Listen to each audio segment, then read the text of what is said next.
ವಿಧಾನಸಭಾ ಅಧಿವೇಶನದಲ್ಲಿ ಚಾಮರಾಜನಗರ ಎನ್ಕೌಂಟರ್ ವಿಚಾರದ ಪ್ರಸ್ತಾಪ ಮಾಡಲಾಗಿದೆ. ವಿಪಕ್ಷಗಳು ಶೂಟೌಟ್ ಪ್ರಕರಣದ ಬಗ್ಗೆ ಸರ್ಕಾರದಿಂದ ಸ್ಪಷ್ಟನೆ ಇಲ್ಲ ಅಂತ ಆರೋಪಿಸಿದ್ದಾರೆ. ಈ ವೇಳೆ ಸದನಕ್ಕೆ ರಾಮಲಿಂಗಾರೆಡ್ಡಿ ಉತ್ತರ ಕೊಟ್ಟಿದ್ದು, ಶಾಕ್ಯ ಬಳಿ ಕಳ್ಳ ಬೇಟೆಗಾರರು ಅಕ್ರಮವಾಗಿ ಅರಣ್ಯ ಪ್ರವೇಶ ಮಾಡಿದ್ದಾರೆ. ಇದರ ಬಗ್ಗೆ ಮಾಹಿತಿ ಸಿಕ್ಕ ಹಿನ್ನೆಲೆ ಅರಣ್ಯಾಧಿಕಾರಿಗಳು ಕಾರ್ಯಾಚರಣೆ ನಡೆಸಿದ್ದಾರೆ.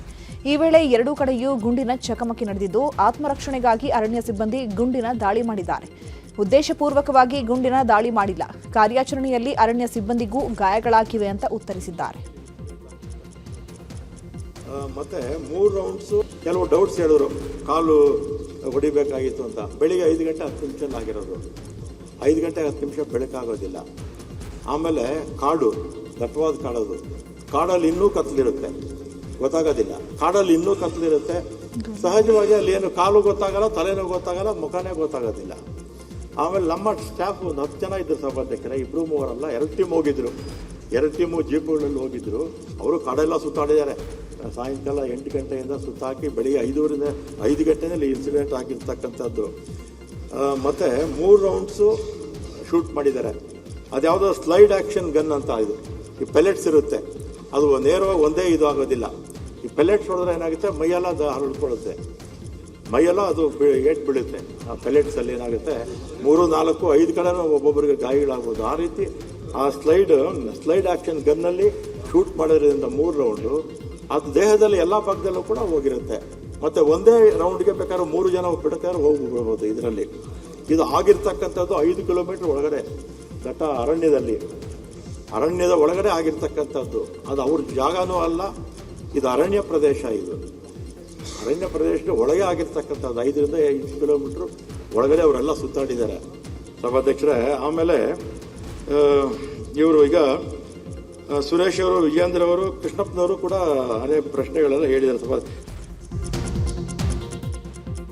ಹಂಗಾರೆ ಸರ್ಕಾರನೇ ನೇರ ಕಾರಣ, ಹಂಗಾರೆ ಇದಕ್ಕೆ ಸರ್ಕಾರನೇ ಕಾರಣ ಹೇಳ್ಬೇಕಲ್ಲ. 3 ಜನ ಸತ್ಯಕ್ಕೆ ಏನೂ ಇಲ್ಲ. ತಮಿಳುನಾಡು ಸಿಎಂ ಮಾತಾಡ್ತಾರೆ ಇದ್ರ ಬಗ್ಗೆ ಅಂತ ಹೇಳಿದ್ರೆ ಇದು ರಾಜ್ಯದ ವಿಚಾರ ಅಲ್ಲ, ಹೊರ ರಾಜ್ಯಗಳ ವಿಚಾರ ಆಗಿದೆ. ಅಧ್ಯಕ್ಷೆ ನೋಟಿಸ್ ಕೊಡೋಣ. ನಾವೇನ್ ಅನ್ಕೊಂಡಿದ್ವಿ ಅಂತಂದ್ರೆ, ಸದನ ಪ್ರಾರಂಭ ಆಗ್ತಿದ್ದಂತೆ ಸರ್ಕಾರ ಸೋಮೋಟೋ ಸ್ಟೇಟ್ಮೆಂಟ್ ಮಾಡುತ್ತೆ ಅಂತ. 24 ಅವರ್ಸ್ ಆಯ್ತು ಘಟನೆ ಆಗಿ, ಸದನ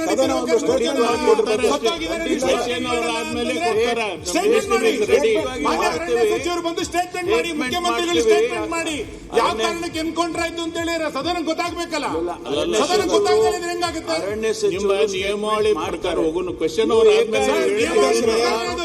ಸರ್ಕಾರ ಸೋಮೋಟೋ ಸ್ಟೇಟ್ಮೆಂಟ್ ಮಾಡಬೇಕಾಗಿರೋದು ನಿಯಮಾವಳಿ ಪ್ರಕಾರನೇ. ಇನ್ನು ರಾಮಲಿಂಗಾರೆಡ್ಡಿ ಸ್ಪಷ್ಟನೆಗೆ ಅಶೋಕ್ ಆಕ್ಷೇಪ ವ್ಯಕ್ತಪಡಿಸಿದ್ದಾರೆ. ರೈತರನ್ನ ಗುಂಡಿಕ್ಕಿ ಕೊಂದಿದ್ದಾರೆ. ತರಾತುರಿಯಲ್ಲಿ 3 ಮೃತದೇಹವನ್ನ ಮೈಸೂರಿಗೆ ಶಿಫ್ಟ್ ಮಾಡಿದ್ದಾರೆ. ಹತ್ತಿರದಿಂದ ಶೂಟ್ ಮಾಡಿದ್ದಾರೆ ಅಂತ ಹೇಳಲಾಗ್ತಾ ಇದೆ. ಆತ್ಮರಕ್ಷಣೆಗೆ ಕಾಲಿಗೆ ಗುಂಡು ಹೊಡೆಯಬಹುದಿತ್ತು, ಆದರೆ ಹೃದಯಕ್ಕೆ ಗುಂಡು ಹೊಡೆದಿದ್ದಾರೆ. ಎನ್ಕೌಂಟರ್ನಲ್ಲಿ ಸತ್ತವರ ಕುಟುಂಬಗಳಿಗೆ 1 ಕೋಟಿ ಪರಿಹಾರ ಕೊಡಬೇಕು, ನೈತಿಕ ಹೊಣೆ ಹೊತ್ತು ರಾಮಲಿಂಗಾರೆಡ್ಡಿ ರಾಜೀನಾಮೆ ಕೊಡಬೇಕು ಅಂತ ಅಶೋಕ್ ಆಗ್ರಹಿಸಿದ್ದಾರೆ.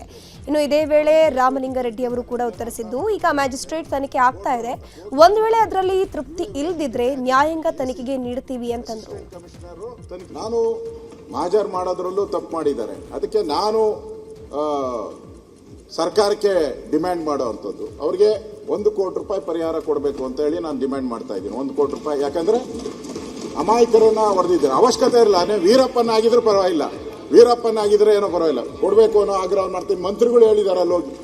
ಆಮೇಲೆ ಇಲ್ಲಿ ಹೇಳಿದ್ದಾರೆ ನಾವು ಇಲಾಖಾ ತನಿಖೆ ಅಂತೇಳಿ. ಅವ್ರು ಮ್ಯಾಜಿಸ್ಟ್ರೇಟ್ ತನಿಖೆ ಅಂದ್ರೆ ನಿಮ್ಗೇನೋ ಅರ್ಥ ಮಾಡ್ಕೊಂಬಿಟ್ಟಿರ. ಆಮೇಲೆ ಏನನ್ನ ಕೋರ್ಟ್ ಅವರು ಅಂತ, ಕೋರ್ಟ್ ಅಲ್ಲ ಇವರು, ಇವರೇ ಇಲ್ಲಿಲ್ಲೇ ಅಡ್ಜಸ್ಟ್ಮೆಂಟ್. AC ಅಸಿಸ್ಟೆಂಟ್ ಕಮಿಷನರು ತನಿಖೆ ಮಾಡೋದು, ಪೊಲೀಸರು ಅಸಿಸ್ಟೆಂಟ್ ಕಮಿಷನರ್. ಏನು ತನಿಖೆ ಅವರ ಎನ್ಕ್ವೈರಿ ಆಗಲಿ, ಮ್ಯಾಜಿಸ್ಟ್ರೇಟ್ ಎನ್ಕ್ವೈರಿ ಆಗಲಿ ಸಭಾಧ್ಯಕ್ಷರೇ. ನಮ್ಮ ಅಧಿಕಾರಿಗಳು ಏನು ತಪ್ಪು ಮಾಡಿದರೆ ಖಂಡಿತ ನಾನು ಆಕ್ಷನ್ ತಗೊಳ್ತೀನಿ. ಆಮೇಲೆ ಅವ್ರು ತಪ್ಪಿತಸ್ಥರು ಅಲ್ಲ ಅಂತ ಹೇಳಿದ್ರೆ ಪರಿಹಾರ ಕೊಡೋದಕ್ಕೆ ಮುಖ್ಯಮಂತ್ರಿಗಳು ಮಾತಾಡ್ತೀನಿ. ಅವ್ರು ಬೇಟೆಗಾರರಾಗಿದ್ರೆ, ಅವ್ರು ಬೇಟೆ ಮಾಡೋಕ್ಕೆ ಹೋಗಿದ್ರೆ ಏನ್ ಮಾಡ್ಬೇಕು ಸಭಾಧ್ಯಕ್ಷರೇ? ಅವ್ರು ಮಂಜುನಾಥ್ JDS ಸಭಾಧ್ಯಕ್ಷರೇ, ತನಿಖೆ ಆಗಲಿ ಸಭಾಧ್ಯಕ್ಷರೇ. ಆಯ್ತು, ನಮ್ಮ ಅಧಿಕಾರಿಗಳು ತಪ್ಪು ಮಾಡಿದ್ರೆ ಖಂಡಿತ. ಸದನದಲ್ಲಿ ಎನ್ಕೌಂಟರ್ ವಿಚಾರವಾಗಿ ಭಾರೀ ಗದ್ದಲ ನಡೀತಾ ಇದೆ. ಶಾಸಕ ಸುನಿಲ್ ಕುಮಾರ್, ನಿಮ್ಮ ಸಚಿವರಲ್ಲೇ ಗೊಂದಲವಿದೆ, ಪ್ರಕರಣದ ಬಗ್ಗೆ ಗೊಂದಲದ ಹೇಳಿಕೆ ನೀಡ್ತಾ ಇದ್ದಾರೆ, ನಿಮ್ಮಲ್ಲಿಯೇ ಸಮನ್ವಯತೆ ಇಲ್ಲ ಅಂತ ಹೇಳಿದ್ರು. ಈ ವೇಳೆ ಇದಕ್ಕೆ ಉತ್ತರಿಸಿದ ಸಚಿವ ಪುಟ್ಟರಂಗಶೆಟ್ಟಿ, ನಾನು ಗೊಂದಲ ಹೇಳಿಕೆ ಕೊಟ್ಟಿಲ್ಲ, ಮಾಹಿತಿ ನೋಡಿ ಹೇಳಿಕೆ ಕೊಟ್ಟಿದ್ದೇನೆ, ಮ್ಯಾಜಿಸ್ಟ್ರೇಟ್ ತನಿಖೆಗೆ ಕೊಟ್ಟಿದ್ದೇವೆ, ತನಿಖೆ ಆಗ್ಲಿ ಅಂತ ಹೇಳಿದ್ರು. ನಿಮ್ಮ ರಾಜಕೀಯದ ಮೇಲಾಟಕ್ಕೋಸ್ಕರ ಇದನ್ನ ಬೇರೆ ಕಡೆಗೆ ಸೆಳಿಬೇಕು ಅಂತೇಳಿ ಸರ್ಕಾರ ರೈತರ ಮೇಲೆ ಗುಂಡನ್ನ ಹಾರಿಸ್ತಾ ಇದೆ, ಎನ್ಕೌಂಟರ್ ಮಾಡ್ತಾ ಇದ್ದೀರಿ. ನಿಮ್ಮ ಸಚಿವ ಸಂಪುಟದಲ್ಲೇ ಒಬ್ರು ಹೇಳಿಕೆಗೆ ತಾಳೆ ಇಲ್ಲ. ಇಲ್ಲಿ ಅಲ್ಲಿಯ ಜಿಲ್ಲಾ ಉಸ್ತುವಾರಿ ಸಚಿವರೊಂದು ಹೇಳ್ತಾರೆ, ಅರಣ್ಯ ಇಲಾಖೆಯ ಸಚಿವರು ಹೇಳ್ತಾರೆ. ಯಾವ್ದು ನಂಬೇಕು ನಾವು? ಹಂಗಾರೆ ನಾನು ಏನಾಯ್ತು ಅಂತ ವಿಚಾರಿಸಿಕೊಂಡು ನೇರವಾಗಿ ಮೈಸೂರಿಗೆ ಹೋಗಿ ಅಲ್ಲಿ ಕೆಲವೆಲ್ಲ ತಿಳ್ಕೊಂಡಾಗ ಅಲ್ಲಿ ಕೇಳಿದಾಗ ನಾನು ಹೇಳಿದೆ. ಅದಾದ್ಮೇಲೆ ನಾನು ರಾಣೆಯಲ್ಲಿ ಒಬ್ಬ ಇನ್ನೊಬ್ನು ತಗ್ಸ್ಕೊಂಡ್ರವನು ಅಲ್ಲಿದ್ದ, ಅವನ್ನೂ ವಿಚಾರಿಸ್ತಿ. ಆಗ ಹೇಳಿದೆ, ಅವನೊಂಥರ ಹೇಳಿಕೆ ಕೊಡ್ತಾನೆ, ಇವನೊಂಥರ ಹೇಳಿಕೆ ಕೊಡ್ತಾನೆ, ಇವರಿಬ್ಬರದ್ದು ನಂಬಕ್ಕಾಗಲ್ಲ. ನಾವು ನ್ಯಾಯಾಂಗ ವಿಚಾರಣೆಗೆ ಒಳಪಡಿಸ್ತೀವಿ, ಅಲ್ಲಿ ಸತ್ಯಾಸತ್ಯ ಅಂತ ಬಂದಮೇಲೆ ಅದಾದ ಮೇಲೆ ಏನು ಕ್ರಮ ತಗೋತೀವಿ ಅನ್ನೋ ಮಾತನ್ನು ಹೇಳಿದ್ದೀನಿ ನಾನು. ವಿಧಾನ ಪರಿಷತ್ನಲ್ಲಿ ಶೂಟೌಟ್ ವಿಚಾರ ಪ್ರಸ್ತಾಪಿಸಲಾಗಿದೆ. ಪರಿಷತ್ನ ವಿಪಕ್ಷ ನಾಯಕ ಛಲವಾದಿ ನಾರಾಯಣಸ್ವಾಮಿ ಮಾತನಾಡಿದ್ದು, ಇದು ಒಂದು ಅಮಾನವೀಯ ಘಟನೆ, ಸರ್ಕಾರ 3 ವ್ಯಕ್ತಿಗಳನ್ನ ಕಗ್ಗೊಲೆ ಮಾಡಿದೆ ಅಂತ ಆಕ್ರೋಶ ವ್ಯಕ್ತಪಡಿಸಿದ್ರು. ಈ ವೇಳೆ ಸಚಿವ ಯತೀಂದ್ರ ಮಾತನಾಡಿ, ಈಗಾಗಲೇ ಪರಿಹಾರ ಕೊಟ್ಟಿದ್ದೀವಿ ಅಂತಂದ್ರು. ಇದಕ್ಕೆ ವಿಪಕ್ಷಗಳು ಕಿಡಿಕಾರಿದ್ದು, ಪರಿಹಾರ ಕೊಟ್ಟ ಮಾತ್ರಕ್ಕೆ ಎಲ್ಲವೂ ಸರಿ ಅಂತಲ್ಲ, ಹೀಗೆ ಫಾರೆಸ್ಟ್ಗೆ ಹೋದವರನ್ನೆಲ್ಲ ಶೂಟ್ ಮಾಡಿದ್ರೆ ಹೇಗೆ? ಇದ್ರ ಬಗ್ಗೆ ಸೂಕ್ತ ತನಿಖೆ ಆಗಬೇಕು. ಸತ್ತವರು ಅಲ್ಪಸಂಖ್ಯಾತರು, ಸರ್ಕಾರ ಭಿಕ್ಷೆ ರೀತಿ 5 ಲಕ್ಷ ಪರಿಹಾರ ಕೊಟ್ಟಿದೆ, ಮೃತರ ಕುಟುಂಬಕ್ಕೆ 1 ಕೋಟಿ ಪರಿಹಾರ ಕೊಡಬೇಕು ಅಂತ ವಿಪಕ್ಷಗಳು ಆಗ್ರಹಿಸಿವೆ. ಒಂದು ರೀತಿಯ ಅಮಾನವೀಯ ಮತ್ತು ನೇರವಾಗಿ ಅವರನ್ನ ಗುಂಡಿಕ್ಕಿ ಕೊಲ್ಲಲಾಗಿದೆ. ಇದಕ್ಕೆ ಸರ್ಕಾರ ಮೊದಲು ಅವರನ್ನು ಹೇಳಿಕೆಯನ್ನು ಮಾಡಲಿ. ಈಗ ಇಮಿಡಿಯೇಟ್ಲಿ ಅದನ್ನ ತಹಸೀಲ್ದಾರರಿಗೆ ಒಪ್ಪಿಸಿದ್ದಾರೆ ಒಂದು ಎನ್ಕ್ವೈರಿಗೆ. ಇದು ಸಾಧುವಾದುದಲ್ಲ. ನಮಗೆ ಜುಡಿಷಿಯಲ್ ಎನ್ಕ್ವೈರಿ ಆಗಬೇಕು. ಅದಕ್ಕೆ ಸರ್ಕಾರ ಉತ್ತರ ಕೊಡ್ಲಿ. ಮೊದಲು ಸರ್ಕಾರ ಅದನ್ನು ಹೇಳಿಕೆ ಮಾಡಿ, ಅದ ನಂತರ ಕ್ವಶನ್ ಆನ್ಸರ್ ದಯಮಾಡಿ ನೋಡಿ. ಅಲ್ಲ, ಹೋದವ್ರನ್ನೆಲ್ಲ ನೀವು ಶೂಟ್ ಮಾಡ್ತಾ ಹೋಗ್ಬಿಟ್ರೆ ಏನ್ ಫಾರೆಸ್ಟ್ ಎಲ್ಲ ಉಳಿದು ಬಿಡ್ತಾ? ಇವತ್ತು ನಾನು ಉತ್ತರ ಪರಿಷತ್ನಲ್ಲಿ ನಾಗೇಂದ್ರ ರಾಜೀನಾಮೆ ನೀಡಬೇಕು ಅಂತ ವಿಪಕ್ಷಗಳು ಪಟ್ಟು ಹಿಡಿದಿವೆ. ವಿಪಕ್ಷ ನಾಯಕ ಛಲವಾದಿ ನಾರಾಯಣಸ್ವಾಮಿ ನಾಗೇಂದ್ರ ರಾಜೀನಾಮೆ ವಿಚಾರವಾಗಿ ಪ್ರಸ್ತಾಪ ಮಾಡಿದ್ದಾರೆ. ನಾಗೇಂದ್ರ ಮೇಲೆ ಕೇಸ್ ಇದೆ, ಅವರು ರಾಜೀನಾಮೆ ಕೊಡಬೇಕು. ಸಿಎಂ ಅವರೇ ಬಂದು ನಾಗೇಂದ್ರ ರಾಜೀನಾಮೆಯನ್ನ ಸದನಕ್ಕೆ ಘೋಷಿಸಬೇಕು, ಅಲ್ಲಿವರೆಗೂ ನಾವು ನಿಮಗೆ ಸಹಕರಿಸಿಲ್ಲ ಅಂತ ಪಟ್ಟು ಹಿಡಿದಿದ್ದಾರೆ. ಅಲ್ಲದೆ ಸದನದಲ್ಲೇ ಎದ್ದು ನಿಂತು ನಾಗೇಂದ್ರ ರಾಜೀನಾಮೆ ಕೊಡಬೇಕು ಅಂತ ಬಿಜೆಪಿಯ ಸದಸ್ಯರು ಘೋಷಣೆಯನ್ನೂ ಕೂಗಿದ್ದಾರೆ. ಪ್ರಾಥಮಿಕ ಶಿಕ್ಷಣ ಸಚಿವರಿಂದ ಸಂಬಂಧಪಟ್ಟ ಸಚಿವರಿಂದ ನಂತರ ಉತ್ತರ ಕೊಡಿಸಲಾಗುವುದು. ಟಿ ಎ ಸರ್ವಣ, ಹೇಮಲತಾ ನಾಯಕ್,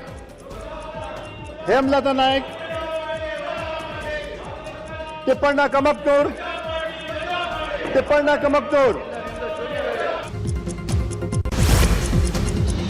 ಸಚಿವ ಬಿ ನಾಗೇಂದ್ರ ರಾಜೀನಾಮೆಗೆ ಆಗ್ರಹಿಸಿ ವಿಧಾನಸಭೆಯಲ್ಲಿ ಬಿಜೆಪಿ ಸದಸ್ಯರು ಪಟ್ಟು ಹಿಡಿದಿದ್ದಾರೆ. ಸುನಿಲ್ ಕುಮಾರ್, ಆರ್ ಅಶೋಕ್ ನಾಗೇಂದ್ರ ರಾಜೀನಾಮೆ ನೀಡಬೇಕು ಅಂತ ಒತ್ತಾಯಿಸಿದ್ದಾರೆ. ವಾಲ್ಮೀಕಿ ನಿಗಮದ ಹಗರಣದಲ್ಲಿ ಜೈಲಿಗೆ ಹೋಗಿ ಬಂದವರನ್ನ ಮತ್ತೆ ಸರ್ಕಾರ ಸಂಪುಟಕ್ಕೆ ಸೇರಿಸಿಕೊಂಡಿದೆ. ಅವರ ರಾಜೀನಾಮೆ ಪಡೆಯುವವರೆಗೂ ಕಲಾಪ ನಡೆಸಲು ಬಿಡಲ್ಲ. ಈಗಲೇ ಸಿಎಂ ಡಿಕೆ ಶಿವಕುಮಾರ್ ಅವರು ನಾಗೇಂದ್ರ ಅವರ ರಾಜೀನಾಮೆಯನ್ನು ಪಡೆಯಬೇಕು ಅಂತ ಆಗ್ರಹಿಸಿದ್ದಾರೆ. ಈ ವೇಳೆ ಕೃಷ್ಣ ಭೈರೇಗೌಡ ಬಿಜೆಪಿ ನಾಯಕರ ವಿರುದ್ಧ ವಾಗ್ದಾಳಿ ನಡೆಸಿದ್ದಾರೆ. ಕಳಂಕಿತ ಸಚಿವರನ್ನ ಕೂರಿಸಿಕೊಂಡು ತಗೊಳಕಾಗತ್ತ? ನಾವು ಕಳಂಕಿತ ಸಚಿವರನ್ನ ಕೂರಿಸಿಕೊಂಡು ಭ್ರಷ್ಟಾಚಾರ ಮಾಡಿದಂತಹ ಸಚಿವರನ್ನ ಕೂರಿಸಿಕೊಂಡು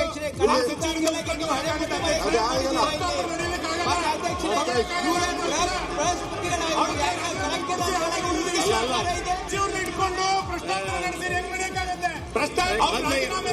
ನೋಟಿಸ್ ಕೊಡಿ, ಚರ್ಚೆ ಮಾಡಬೇಕಾದ್ರೆ ನೋಡಿ, ನಾವು ಈ ಮಂತ್ರಿಯನ್ನ ರಾಜೀನಾಮೆಯನ್ನ ಇದೇ ಸದನದಲ್ಲಿ ಸಿದ್ದರಾಮಯ್ಯನವರು ತಗೊಂಡಿದ್ದಾರೆ. ಇದೇ ಸದನದಲ್ಲಿ ಸಿದ್ದರಾಮಯ್ಯನವರು ಮಂತ್ರಿ ರಾಜೀನಾಮೆ ಹಣ 187 ಕೋಟಿ ಲೂಟಿ ಆಗಿರೋದು ಈ ಸದನದಲ್ಲಿ ಒಪ್ಪಿಗೆ ಆಗಿದೆ. ಅದಾದ್ಮೇಲೆ ರಾಜೀನಾಮೆ ಕೊಟ್ಟರು, ಒಪ್ಕೊಂಡಿದ್ದಾರೆ. ಈಗ ಸಚಿವ ನಾಗೇಂದ್ರ ರಾಜೀನಾಮೆಗೆ ಆಗ್ರಹಿಸಿ ಪ್ರತಿಭಟನೆ ನಡೆಸಲಾಗಿದೆ. ಬೆಳಗಾವಿಯಲ್ಲಿ ಬಿಜೆಪಿ ನೇತೃತ್ವದಲ್ಲಿ ಡಿಸಿ ಕಚೇರಿ ಮುಂದೆ ಪ್ರತಿಭಟನೆ ಮಾಡಲಾಯಿತು. ಕೂಡಲೇ ನಾಗೇಂದ್ರ ರಾಜೀನಾಮೆ ಪಡೆಯಬೇಕು ಅಂತ ಆಗ್ರಹಿಸಿದ್ದಾರೆ.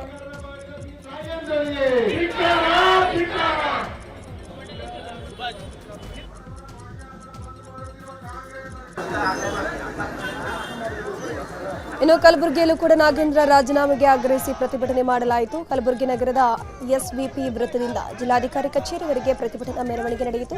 ಸರ್ಕಾರದ ವಿರುದ್ಧ ಧಿಕ್ಕಾರ ಕೂಗಿ ಆಕ್ರೋಶವನ್ನು ವ್ಯಕ್ತಪಡಿಸಲಾಗಿದೆ.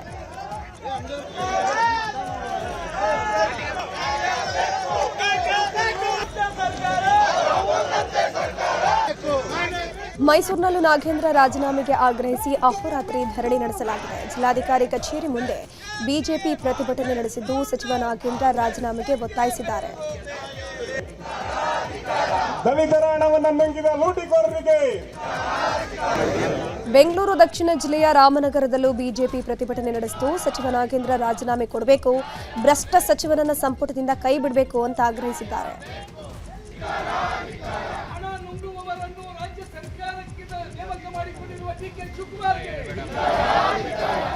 ಇತ್ತ ತುಮಕೂರಿನಲ್ಲೂ ಕೂಡ ಸಚಿವ ನಾಗೇಂದ್ರ ರಾಜೀನಾಮೆಗೆ ಆಗ್ರಹಿಸಿ ಪ್ರತಿಭಟನೆ ಮಾಡಲಾಗಿದೆ. ನಗರದ ಜಿಲ್ಲಾಧಿಕಾರಿ ಕಚೇರಿ ಮುಂದೆ ಜಿಲ್ಲಾ ಬಿಜೆಪಿ ಪ್ರತಿಭಟನೆ ಮಾಡಿದ್ದು ಕೂಡಲೇ ನಾಗೇಂದ್ರರನ್ನ ಕ್ಯಾಬಿನೆಟ್ನಿಂದ ವಜಾಗೊಳಿಸಬೇಕು ಅಂತ ಒತ್ತಾಯಿಸಿದ್ದಾರೆ. ಬಳ್ಳಾರಿಯಲ್ಲೂ ಸಚಿವ ನಾಗೇಂದ್ರ ರಾಜೀನಾಮೆ ನೀಡಬೇಕು ಅಂತ ಜಿಲ್ಲಾ ಬಿಜೆಪಿ ಘಟಕದಿಂದ ಪ್ರತಿಭಟನೆ ಮಾಡಲಾಗಿದೆ. ಜಿಲ್ಲಾಧಿಕಾರಿ ಕಚೇರಿ ಮುಂದೆ ಪ್ರತಿಭಟನೆ ನಡೆಸಿ ಭ್ರಷ್ಟ ಸಚಿವ ನಾಗೇಂದ್ರ ರಾಜೀನಾಮೆ ಪಡೆಯಬೇಕು ಅಂತ ಆಗ್ರಹಿಸಿದರು.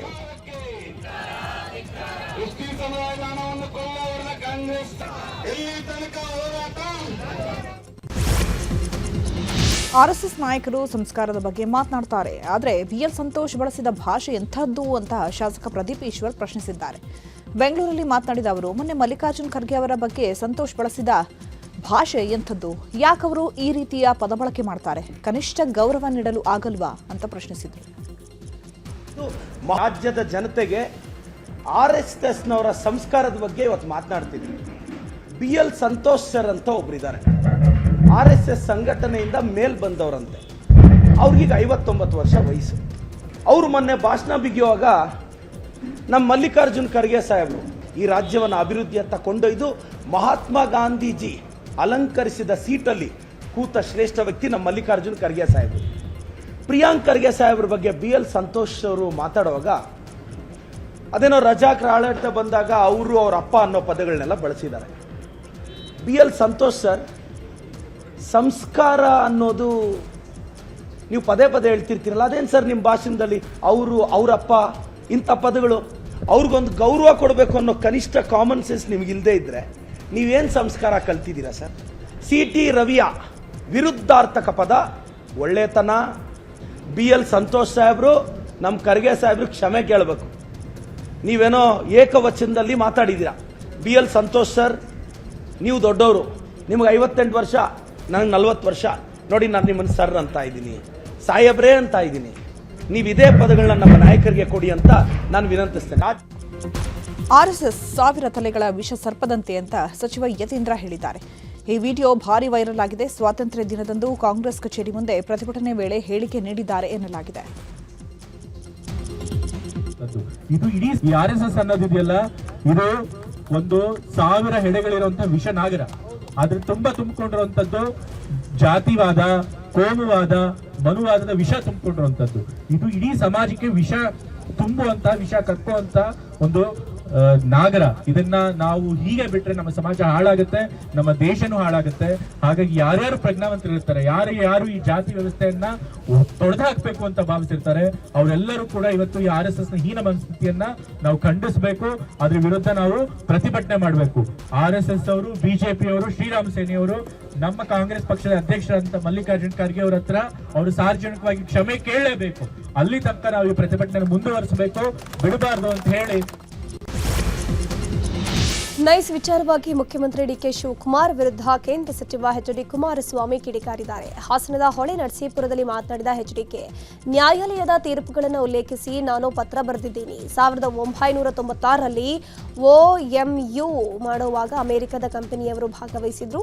ಆದರೆ ಪ್ರಾರಂಭಿಕ ಹಂತದಲ್ಲಿ ಆ ಕಂಪನಿಗೆ ಮನಬಂದಂತೆ ನಿಯಮಗಳನ್ನು ಮಾಡಿಕೊಂಡಿದೆ. ಅವರ ಸಂಸ್ಥೆ ಶುರು ಮಾಡಿದ್ದು ರಸ್ತೆ ಮಾಡೋದಕ್ಕಲ್ಲ, ಇಲ್ಲಿದ್ದಂತಹ ಬೆಲೆ ಬಾಳುವ ಭೂಮಿಯನ್ನ ಕಬಳಿಸೋದಕ್ಕೆ ಅಂತ ಗುಡುಕಿದ್ರು. 1,000 ಕೋಟಿ ಮೇಲೆ ಇವತ್ತು ಒಂದು ದೊಡ್ಡ ಮಟ್ಟದ ಮೊತ್ತವನ್ನು ಈ ಕಂಪನಿ ಇವತ್ತು ದುರ್ಬಳಕೆ ಮಾಡ್ಕೊಂಡು ಹಣ ಸಂಗ್ರಹಿಸಿದ್ದಾರೆ.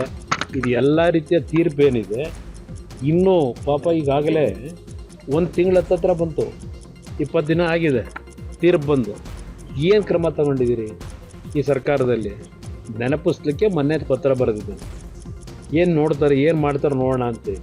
ಯಾಕೆಂದರೆ ಟೇಕ್ ಓವರ್ ಮಾಡ್ತಕ್ಕಂಥ ಒಂದು ಕೆಲವು ಚರ್ಚೆ ನಡೀತಿರೋದನ್ನ ಸ್ವಲ್ಪ ದಿವಸ ನಿಲ್ಲಿಸ್ಕೊಳ್ಳಿ. ಯಾರು ಟೇಕ್ ಓವರ್ ಮಾಡೋಕ್ಕೆ ಹೊರಟಿದ್ದೀರಿ? ಸರ್ಕಾರಕ್ಕೆ ಟೇಕ್ ಓವರ್ ಮಾಡ್ತಿರೋ, ಇಲ್ಲ ಸರ್ಕಾರದ ಮುಖ್ಯಸ್ಥರಾಗಿ ಮುಖ್ಯಮಂತ್ರಿಗಳು ನೀವೇ ಟೇಕ್ ಓವರ್ ಮಾಡ್ಕೊಂಡ್ಬಿಡ್ತಿರೋ?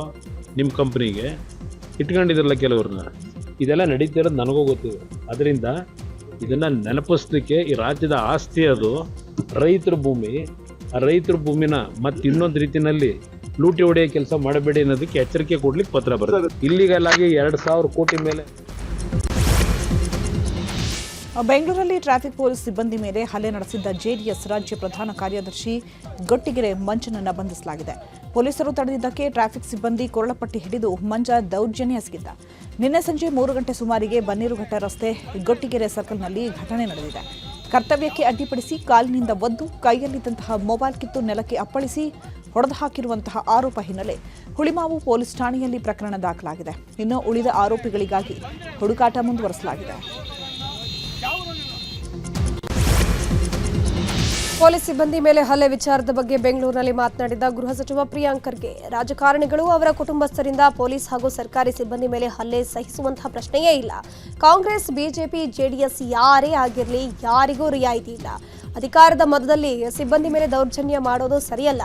ಸಿಬ್ಬಂದಿಯಿಂದ ತಪ್ಪಾಗಿದ್ರೆ ದೂರು ನೀಡಿ ಕಾನೂನು ಕ್ರಮ ಕೈಗೊಳ್ತೀವಿ. ಆನ್ ಡ್ಯೂಟಿ ಪೊಲೀಸರ ಮೇಲೆ ಹಲ್ಲೆ ಮಾಡಿದ್ರೆ ಕಠಿಣ ಕ್ರಮ ಕೈಗೊಳ್ಳಲಾಗುತ್ತೆ. ಈಗಾಗಲೇ ನೋಟಿಸ್ ಜಾರಿ ಮಾಡಲಾಗಿದೆ. ಮ್ಯಾಜಿಸ್ಟ್ರೇಟ್ ಮುಂದೆ ಪ್ರಕರಣ ಕಳಿಸಲಾಗುತ್ತೆ ಅಂತಂದ್ರು.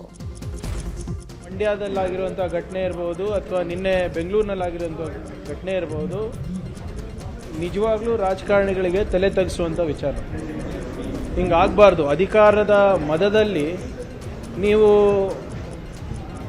ಯಾರು ನಿಮಗೆ ರಕ್ಷಣೆ ಮಾಡ್ತಾರೆ, ನಿಮ್ಗೆ ಅನುಕೂಲ ಮಾಡಿಕೊಡ್ತಾರೆ, ಅವರಿಗೆ ನೀವು ಕಪಾಳ ಮೋಕ್ಷ ಮಾಡ್ತೀರಾ, ಅವರ ಕೊರಳುಪಟ್ಟಿಯನ್ನು ಹಿಡಿತೀರಾ ಅಂದರೆ ದಿಸ್ ಈಸ್ ನಾಟ್ ಆಕ್ಸೆಪ್ಟೇಬಲ್. ಅದು ಕಾಂಗ್ರೆಸ್ ಇರ್ಬೋದು, BJP ಇರ್ಬೋದು, JDS ಇರ್ಬೋದು, ಯಾರಿಗೂ ಕೂಡ ಇದರಿಂದ ರಿಯಾಯಿತಿ ಇಲ್ಲ. ಕಾವೇರಿ ವಿಚಾರದಲ್ಲಿ ರಾಜ್ಯಕ್ಕೆ ಸುಪ್ರೀಂನಲ್ಲೂ ಶಾಕ್ ಎದುರಾಗಿದೆ. CWMA ಆದೇಶವನ್ನೇ ಸುಪ್ರೀಂ ಕೋರ್ಟ್ ಕೂಡ ಎತ್ತಿ ಹಿಡಿದಿದೆ. ತಮಿಳುನಾಡು ಸರ್ಕಾರ ಸಲ್ಲಿಸಿದ್ದ ಅರ್ಜಿ ವಿಚಾರಣೆ ನಡೆಸಿದ ಸುಪ್ರೀಂ ಕೋರ್ಟ್ ನಿತ್ಯ 12,000 ಕ್ಯೂಸೆಕ್ ನೀರು ತಮಿಳುನಾಡಿಗೆ ಹರಿಸಲು ಆದೇಶ ನೀಡಿದೆ. 15 ದಿನಗಳ ಕಾಲ 12,000 ಕ್ಯೂಸೆಕ್ ನೀರು ಹರಿಸಲು ಸುಪ್ರೀಂ ಕೋರ್ಟ್ ಆದೇಶ ನೀಡಿದೆ. ಪರಿಷತ್ ಉಪಸಭಾಪತಿ ಚುನಾವಣೆ ಹಿನ್ನೆಲೆ ಉಪಸಭಾಪತಿ ಸ್ಥಾನಕ್ಕೆ ಪರಿಷತ್ ಸದಸ್ಯೆ ಉಮಾಶ್ರೀ ನಾಮಪತ್ರ ಸಲ್ಲಿಕೆ ಮಾಡಿದ್ದಾರೆ. ನಾಮಪತ್ರ ಸಲ್ಲಿಕೆ ವೇಳೆ ಸಿಎಂ ಡಿಕೆ ಶಿವಕುಮಾರ್ ಮತ್ತು ಸಚಿವರು ಉಪಸ್ಥಿತರಿದ್ದರು. ಇತ್ತ ವಿಧಾನಸಭೆ ಡೆಪ್ಯೂಟಿ ಸ್ಪೀಕರ್ ಸ್ಥಾನಕ್ಕೆ ಶಾಸಕ ಮಾಂಕಾಳ ವೈದ್ಯ ನಾಮಪತ್ರ ಸಲ್ಲಿಸಿದ್ದಾರೆ. ವಿಧಾನಸಭೆ ಕಾರ್ಯದರ್ಶಿ ವಿಶಾಲಾಕ್ಷಿಗೆ ನಾಮಪತ್ರ ಸಲ್ಲಿಸಿದ್ದು ಸಿಎಂ ಡಿಕೆ ಶಿವಕುಮಾರ್, ಸಚಿವರಾದ ಲಕ್ಷ್ಮಣ ಸವದಿ, HC ಬಾಲಕೃಷ್ಣ, ಶಾಸಕ ಶಿವರಾಮ್ ಹೆಬ್ಬಾರ್ ಉಪಸ್ಥಿತರಿದ್ದರು. ಮೀಟರ್ ಬಡ್ಡಿ ದಂಧೆಗೆ ಸಿಲುಕಿ ಊರು ಬಿಟ್ಟು ದಂಪತಿ ನಾಪತ್ತೆಯಾಗಿದ್ದಾರೆ. ಅಪ್ಪ ಮಾಡಿದ್ದ ಸಾಲಕ್ಕೆ ಅಪ್ರಾಪ್ತ ಮಗಳನ್ನ ಕಿಡ್ನಾಪ್ ಮಾಡೋಕೆ ಯತ್ನಿಸಿದ ಕೇಸ್ನಲ್ಲಿ ಈಗ ಟ್ವಿಸ್ಟ್ ಸಿಕ್ಕಿದೆ.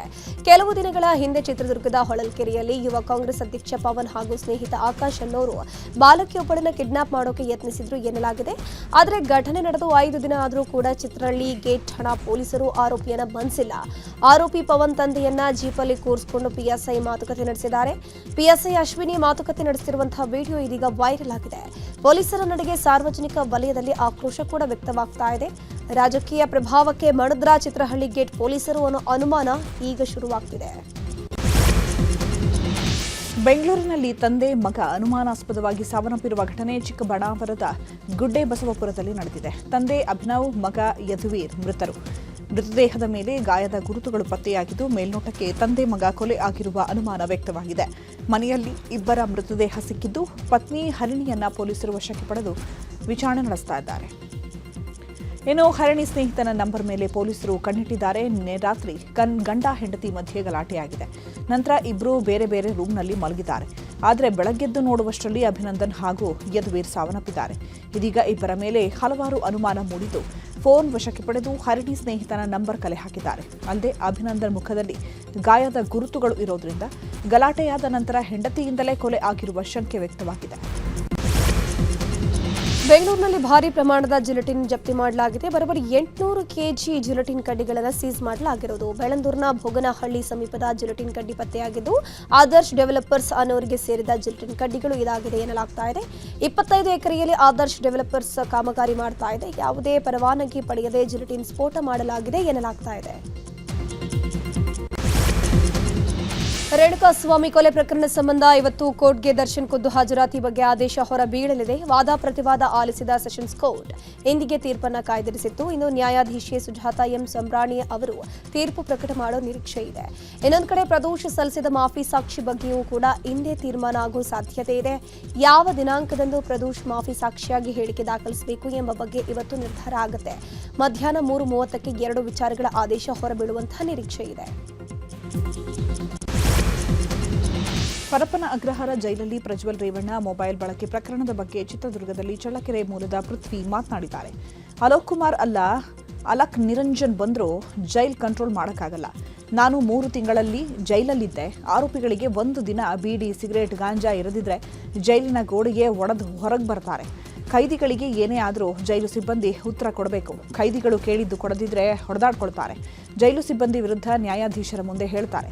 ಜೈಲು ಸಿಬ್ಬಂದಿ ಎಷ್ಟೇ ಸಾಚ ಇದ್ರೂ ನೀಚ ಕೆಲಸ ಮಾಡಲೇಬೇಕಾಗುತ್ತೆ ಅಂತ ಆಕ್ರೋಶ ವ್ಯಕ್ತಪಡಿಸಿದ್ದಾರೆ. ಜೈಲಲ್ಲಿ ಇದ್ದಿದ್ದು ಎಕ್ಸ್ಪೀರಿಯನ್ಸ್ ಮೇಲೆ ಹೇಳ್ತೀನಿ ಕೇಳಿ. ಅಲೋಕ್ ಕುಮಾರ್ ಅಲ್ಲ, ಮೇಲಿಂದ ಅಲಕ್ ನಿರಂಜನ್ ಬಂದರೂ ಜೈಲನ್ನ ಕಂಟ್ರೋಲ್ ಮಾಡೋಕ್ಕಾಗಲ್ಲ. ಯಾಕಂದ್ರೆ ಜೈಲ್ ರೂಲ್ಸ್ ಆ ಥರ ಇದಾವೆ. ಒಂದೇ ಒಂದು ವಾರ ಇಡೀ ಕರ್ನಾಟಕದಲ್ಲಿರೋ ಎಲ್ಲ ಜೈಲ್ಗೂ ಬೀಡಿ, ಸಿಗರೇಟ್, ಗಾಂಜಾ, ಮೊಬೈಲ್ ನಿಲ್ಸ್ಬಿಡ್ಲಿ ನೋಡೋಣ. ಕಾಂಪೌಂಡ್ ಗೋಡೆಗಳು ಹೊಡ್ಕೊಂಡು ಹೊರಗೆ ಬರ್ತಾರೆ. ಜೈಲಲ್ಲಿ ಇರೋರೆಲ್ಲ ಜಡ್ಜ್ ಮಕ್ಳು ತರ. ಅವ್ರಿಗೊಂದು ಚಿಕ್ಕ ಗಾಯ ಆದ್ರೂ ಜೈಲ್ ಸಿಬ್ಬಂದಿಗಳು ಆನ್ಸರ್ ಕೊಡಬೇಕು. ಜೈಲಲ್ಲಿ ನಿಜವಾದ ಕೈದಿಗಳು ಯಾರು ಅಂದ್ರೆ ಜೈಲ್ ಸಿಬ್ಬಂದಿಗಳು. ಅವ್ರು ಕೇಳಿದ್ದೆಲ್ಲ ತರ್ಸ್ಕೊಟ್ಟಿಲ್ಲ ಅಂದ್ರೆ ಇವ್ರೇ ರಕ್ತ ಬರಂಗ್ ಹೊಡೆದಾಡ್ಬಿಟ್ಟು ಜಡ್ಜ್ ಮುಂದೆ ಹೋಗ್ಬಿಟ್ಟು ನಿಮ್ಮ ಮೇಲೆ ಹೇಳ್ತೀವಿ ಅಂತಾರೆ. ಒಳಗಡೆ ಮೊಬೈಲು, ಗಾಂಜಾ, ಟೂಲ್ಸ್ ಎಲ್ಲ ತಂದ್ಬಿಟ್ಟು ನೀವೇ ತಂದ್ಕೊಟ್ಟಿದ್ದು ಅಂತ ಹೇಳ್ತೀವಿ ಅಂತಾರೆ. ಜೈಲಲ್ಲಿ ಇರೋದು 2 ತರ. ಒಬ್ರು ಅಮಾಯಕರು, ಇನ್ನೊಬ್ರು ಬಂಡಿ ಬಿದ್ದಿರೋರು. ಈ ಬಂಡಿ ಬಿದ್ದಿರೋರು ಏನ್ ಮಾಡಕ್ಕೂ ರೆಡಿ ಇರ್ತಾರೆ. ಹಂಗಂತ ಜೈಲ್ ಸಿಬ್ಬಂದಿಗಳೇನ್ ಸಾಚ ಅಂತ ನಾನು ಹೇಳ್ತಾ ಇಲ್ಲ. ಅವ್ರೆಷ್ಟೇ ಸಾಚವಾಗಿದ್ರು ನೀಚವಾಗಿ ಕೆಲಸ ಮಾಡ್ಲೇಬೇಕಾಗುತ್ತೆ. ಎಲ್ಲಿವರೆಗೂ ಜೈಲ್ ರೂಲ್ಸ್ಗಳು ಚೇಂಜ್ ಆಗಲ್ವೋ ಅಲ್ಲಿವರೆಗೂ ಯಾರು ಏನೂ ಮಾಡೋಕ್ಕಾಗಲ್ಲ. ವಿಜಯಪುರ ಜಿಲ್ಲೆ ಇಂಡಿ ತಾಲೂಕಿನ ಚೌಡಿಹಾಳ ರಸ್ತೆ ಬಳಿ ನಿವೃತ್ತ ಶಿಕ್ಷಕನ ಬರ್ಬರ ಹತ್ಯೆಯಾಗಿದೆ. 63 ವರ್ಷದ ಸಿದ್ದಪ್ಪ ಅಂಚುಟಕಿ ಹತ್ಯೆಯಾದ ನಿವೃತ್ತ ಶಿಕ್ಷಕ. ಹತ್ಯೆಗೆ ನಿಖರ ಕಾರಣ ಇನ್ನೂ ಕೂಡ ತಿಳಿದು ಬಂದಿಲ್ಲ. ಬೆಂಗಳೂರಿನ ಕ್ಲಾರೆನ್ಸ್ ಶಾಲೆಯ ಮಕ್ಕಳಿಗೆ H1N1 ಕಾಣಿಸಿಕೊಂಡಿಲ್ಲ ಅಂತ ಆರೋಗ್ಯ ಇಲಾಖೆ ಆಯುಕ್ತ ಗುರುದತ್ ಹೆಗಡೆ ಸ್ಪಷ್ಟನೆ ನೀಡಿದ್ದಾರೆ. ಆದರೆ ಶಾಲೆಯ 2 ಶಿಕ್ಷಕರಲ್ಲಿ H1N1 ಕಾಣಿಸಿಕೊಂಡಿದ್ದು ಅವರಿಗೆ ಸೂಕ್ತ ಚಿಕಿತ್ಸೆ ನೀಡಲಾಗ್ತಿದೆ ಅಂತ ಹೇಳಿದರು. ಹಾಸನದಿಂದ ಮಂಗಳೂರಿಗೆ ಮಾದಕ ವಸ್ತು ಸಾಗಿಸುತ್ತಿದ್ದ ವ್ಯಕ್ತಿಯನ್ನು ಪೊಲೀಸರು ಬಂಧಿಸಿದ್ದಾರೆ. ಬೆಂಗಳೂರಿನ ಕೆಂಗೇರಿ ನಿವಾಸಿ ಮೊಹಮ್ಮದ್ ಅಮೀರ್ ಜರ್ತಾಬ್ ಬಂಧಿತ ಆರೋಪಿಯಾಗಿದ್ದು, ಕಾರಲ್ಲಿ ಮಾದಕ ವಸ್ತು ಸಾಗಿಸುತ್ತಿದ್ದ ವೇಳೆ ಅರೆಸ್ಟ್ ಮಾಡಲಾಗಿದೆ. ಬಂಧಿತನಿಂದ ಸುಮಾರು 1 ಕೋಟಿ ಬೆಲೆಯ 538.62 ಗ್ರಾಂ MDMA ಮತ್ತು 99.12 ಗ್ರಾಂ ಕೊಕೈನ್ ವಶಕ್ಕೆ ಪಡೆದುಕೊಳ್ಳಲಾಗಿದೆ. ಕೊಪ್ಪಳದ ನಗರಾಭಿವೃದ್ಧಿ ಪ್ರಾಧಿಕಾರದ ಹೊರಗುತ್ತಿಗೆ ನೌಕರರು ಕೋಟಿಗಟ್ಟಲೆ ಹಣ ಲಪಟಾಯಿಸಿರುವ ಆರೋಪ ಕೇಳಿಬಂದಿದೆ. 15ಕ್ಕೂ ಹೆಚ್ಚು ಬ್ಯಾಂಕ್ಗಳಲ್ಲಿ ಪ್ರಾಧಿಕಾರದ ಹೆಸರಿನಲ್ಲಿ ಖಾತೆ ತೆರೆದು ನಿವೇಶನ ಹಂಚಿಕೆ ನೆಪದಲ್ಲಿ ಸುಮಾರು 8 ಕೋಟಿ ಹಣ ದುರುಪಯೋಗಪಡಿಸಿಕೊಂಡಿರುವಂತಹ ಆರೋಪ ಕೇಳಿಬಂದಿದೆ. ಇಂದು ಎಸ್ಐಆರ್ ಪ್ರಕ್ರಿಯೆಗೆ ಕೊನೆಯ ದಿನವಾದ ಹಿನ್ನೆಲೆ ಬೆಂಗಳೂರಿನಲ್ಲಿ ಅತಿ ಹೆಚ್ಚಿನ ಸಂಖ್ಯೆಯ ಮತದಾರರು ಹೆಸರು SDDO ಪಟ್ಟಿಗೆ ಸೇರ್ಪಡೆಯಾಗಿದೆ. ಈ ಕುರಿತು ಜಿಬಿಎ ಮುಖ್ಯ ಆಯುಕ್ತ ಮಹೇಶ್ವರ ರಾವ್ ಮಾತನಾಡಿದ್ದು, 44.5 ಲಕ್ಷಕ್ಕೂ ಹೆಚ್ಚು ಮತದಾರರು ASDDO ಪಟ್ಟಿಗೆ ಸೇರ್ಪಡೆಯಾಗಿದ್ದಾರೆ ಅಂತಂದ್ರು. ಆಗಸ್ಟ್ 24ರಂದು ಮೊದಲ ಕರಡು ಮತದಾರರ ಪಟ್ಟಿ ಪ್ರಕಟ ಆಗಲಿದೆ ಅಂತ ಹೇಳಿದ್ದಾರೆ. ಇವತ್ತು ಮಾಜಿ ಪ್ರಧಾನಿ ದೇವೇಗೌಡರ ಪತ್ನಿ ಚೆನ್ನಮ್ಮಾರ 1 ತಿಂಗಳ ಆರಾಧನಾ ಕಾರ್ಯ ಹಿನ್ನೆಲೆ ಹಾಸನದ ಹೊಳೆನರಸೀಪುರ ಪಟ್ಟಣದಲ್ಲಿರುವ ನೀಲಕಂಠೇಶ್ವರ ದೇಗುಲದಲ್ಲಿ ದೇವೇಗೌಡರು ವಿಶೇಷ ಪೂಜೆ ಸಲ್ಲಿಸಿದ್ದಾರೆ. ಈ ವೇಳೆ ದೊಡ್ಡಗೌಡರಿಗೆ ಪುತ್ರರಾದ ಕೇಂದ್ರ ಸಚಿವ HD ಕುಮಾರಸ್ವಾಮಿ, ರೇವಣ್ಣ ಸಾಥ್ ಕೊಟ್ಟಿದ್ದಾರೆ.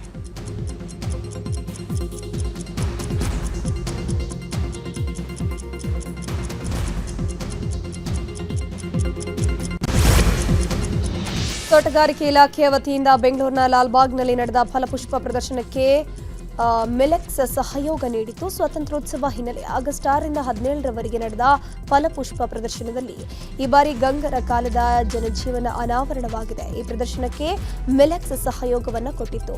ಸಿರಿಧಾನ್ಯಗಳು ಹಾಗೂ ಸಾಂಪ್ರದಾಯಿಕ ಆಹಾರ ಉತ್ಪನ್ನಗಳಿಗೆ ಹೆಸರುವಾಸಿಯಾಗಿರುವಂತಹ ಮಿಲೆಕ್ಸ್ ಸಂಸ್ಥೆಯ ಸಹಯೋಗ ಮತ್ತು ಪ್ರಾಯೋಜಕತ್ವದ ಬೆಂಬಲ ಈ ಪ್ರದರ್ಶನಕ್ಕೆ ಸಿಕ್ಕಿತ್ತು. ಉಡುಪಿಯಲ್ಲಿ ನಾಗರ ಪಂಚಮಿ ಸಂಭ್ರಮ ಕಳೆಗಟ್ಟಿದೆ. ಶ್ರಾವಣ ಮಾಸ ಶುಕ್ಲ ಪಂಚಮಿಯಂದು ನಾಗದೇವರಿಗೆ ವಿಶೇಷ ಪೂಜೆ ಸಲ್ಲಿಸಲಾಗುತ್ತಿದೆ. ಮನೆ ಮಂದಿಯಿಂದ ಮೂಲ ನಾಗ ದೇಗುಲಕ್ಕೆ ತೆರಳಿ ನಾಗ ಬನಗಳಲ್ಲಿ ಪೂಜೆ ಮಾಡಿ ದೇವರಿಗೆ ವಿಶೇಷ ಪೂಜೆ ಸಲ್ಲಿಕೆ ಮಾಡಲಾಗಿದೆ.